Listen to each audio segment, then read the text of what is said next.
Putin orders 40 million citizens to prepare for nuclear bombardment. Largest defense drill in living memory is taking place just days after U.S.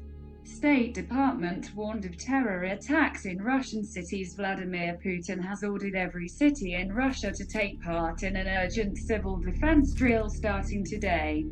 40 million people, almost a third of the country, will take part in the exercise to prepare Russian citizens from imminent nuclear bombardment. Russian intelligence sources believe an attack is more likely than it has been for decades. Government and media have begun warning the people to prepare for nuclear Armageddon after the U.S. explosively announced it was cutting ties with Russia regarding the Syrian war. Military and strategic experts have been warning that the Syrian conflict, far from being an isolated civil war, is actually a World War III powder keg waiting to combust. All of the world's major powers are now active in Syria, with tensions at an all-time high, and American rhetoric sending shivers down Russian spines. Putin is determined to protect his people at all costs. More than 200,000 specialist rescue units as well the military and paramilitary will be involved in the groundbreaking four-day drill. Federal executive authorities, heads of regions, local governing bodies and organizations will take part, as well as paramilitary mine rescue divisions, the state small vessel inspectorate, paramedics and the fire service, reports Interfax. The full force of the Russian Emergencies Ministry will be utilized, said Sergei Manilov, director of the Civil Defense Department. It is being coordinated by EMERCOM, the Emergencies Ministry of Russia. News of the unprecedented drill followed an announcement by Putin's ministers that the government have built enormous nuclear bunkers capable of safely holding all of Moscow's 12 million residents in the event of an attack on Russia's largest city. Every single Muscovite must be protected, Putin commanded before the bunkers were built. However, fears in Russia remain at an all-time high. A headline in Zvezda, a defense ministry TV channel last week, read, "Psychopaths in America are sharpening nuclear weapons for Moscow."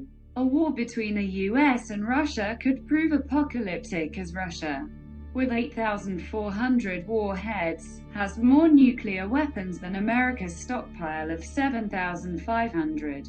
Last month, Putin allegedly ordered a massive 400-square-mile facility to be carved into a secluded region of the Ural Mountains, from which he could direct the nuclear conflict. Russia has also developed the near-invisible Doomsday plane, from which generals could command a war from the safety of the air while the ground is under attack.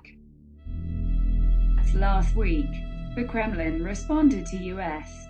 State Department spokesman John Kirby's warning that Russian cities could suffer terrorist attacks if Vladimir Putin continued his military campaign in Syria by taking his warning as a veiled threat. Extremist groups will continue to exploit the vacuums that are there in Syria to expand their operations, which could include attacks against Russian interests, perhaps even Russian cities. Russia will continue to send troops home in body bags, and will continue to lose resources, perhaps even aircraft, Kirby told reporters Wednesday, adding that if the war in Syria continues, more Russian lives will be lost. More Russian aircraft will be shot down. Russian Foreign Ministry spokesperson Maria Zakharova responded by suggesting that Kirby's announcement sounded more like a command, rather than a diplomatic comment. Russian Maj. Gen. Igor Konashenkov said the statement by Kirby amounted to the most frank confession by the U.S. side so far that the whole opposition, ostensibly fighting a civil war in Syria, is a U.S.-controlled international terrorist alliance. What makes Kirby's statement particularly shocking is that the scale of direct U.S. influence on terrorist activity is global and reaches as far as Russia.